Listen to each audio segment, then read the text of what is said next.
Well, hello. It's me coming to visit you again via the miracle of the internet. I'm James Henry, and I just wanted to bring a weekly message. It is Tuesday. Back near the beginning of the pandemic, which would have been 2 years ago, I I found that a lot of people were talking to me about how they felt a little lost because their lives had changed so much as many people went to working from home or lost their job, or the ways that they had defined themselves, the rhythms by which they lived, kind of defined who they were. So 2 years later, I thought maybe it was time to revisit the rhythms of our lives, because the rhythm is going to get you, or it might anyway. So before we begin, I always like to remind anyone who's listening, and quite frankly, anyone who's even not listening, that you are infinitely precious and unconditionally loved just for the person you are.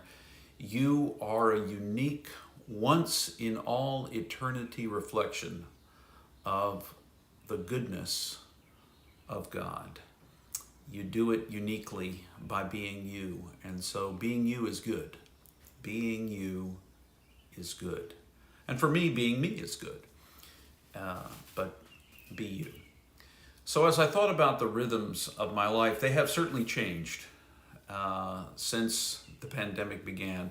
Even though we've gone back to offering in-person worship with some modifications, many of the folks who used to come and hang out with us every Sunday hang out with us online, which is fine. It's just a different rhythm. And so it also feels a little different when we gather in a space.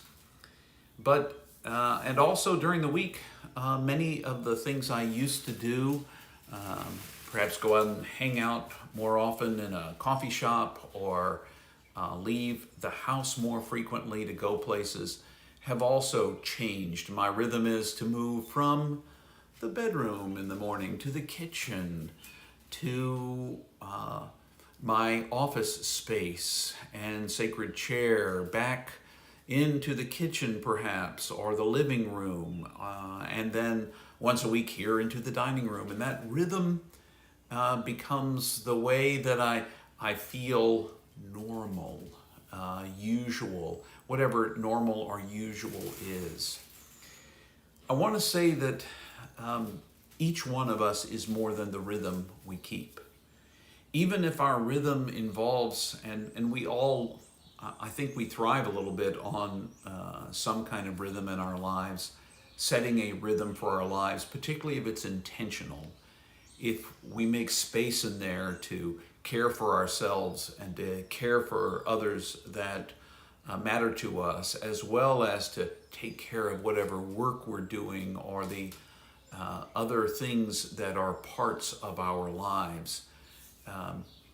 The rhythm can be good if we're intentional about it. And quite frankly, even arrhythmia is a rhythm for life, constantly changing. But many people fall into patterns because they feel that those patterns give some stability. And so when they get disrupted, they lose a sense of what grounded them before. Now, the question I want to ask you today, when we're thinking about the rhythm that gets you, is what are the things that really define you? What are the things you think are happening in your life that are part of your rhythm, that define who you are at any given moment? Is it the place that you work? Is it the food that you cook? Is it the friends that you have and how often you attend to them? Is it how many meetings you go to on Zoom or in person or some other place? Is it the faith community you belong to? What rhythms and how you follow them really get to define you? Because I want to say to you right now something I said 2 years ago, and that is, you're more than the rhythms of your life. That anything that is less than love doesn't get to name you, whether it's your job title or salary or your sense of success or your body image. All of those are words we put on ourselves oftentimes, and they are built into the rhythms we live in our lives. But the truth is, nothing less than love can truly name who you are. Nothing less than love. None of those other things, including the rhythm that you follow with your life. So I want to invite you to once again in your life, and if this is the first time you've ever heard me talk like this, I want to invite you to do it for the first time perhaps, to look at the rhythms of your life. What happens each day in your life? Is there a pattern during the weekdays and a different pattern on the weekends? Is it the same pattern 7 days a week? How do those patterns add to life and what you feel is meaningful? And in what ways do they detract from your life? And as you examine those rhythms, are there things in the rhythm? Are there pieces of that rhythm that you want to change intentionally? Do you want to add a little moment to be mindful in the morning before anything else begins? And if you do, is there a way to fit that in? Can you make a choice that would allow you to have that mindful, meditative, prayerful, quiet moment in your day? Or perhaps you want to intentionally eat a different kind of food. You want to eat more healthily, or care for your body more, or care for your emotions more, be more attentive to what you're saying to yourself. Whatever it is, examine that rhythm. Ask, is there something missing from this rhythm? How have I allowed this rhythm to say who I am?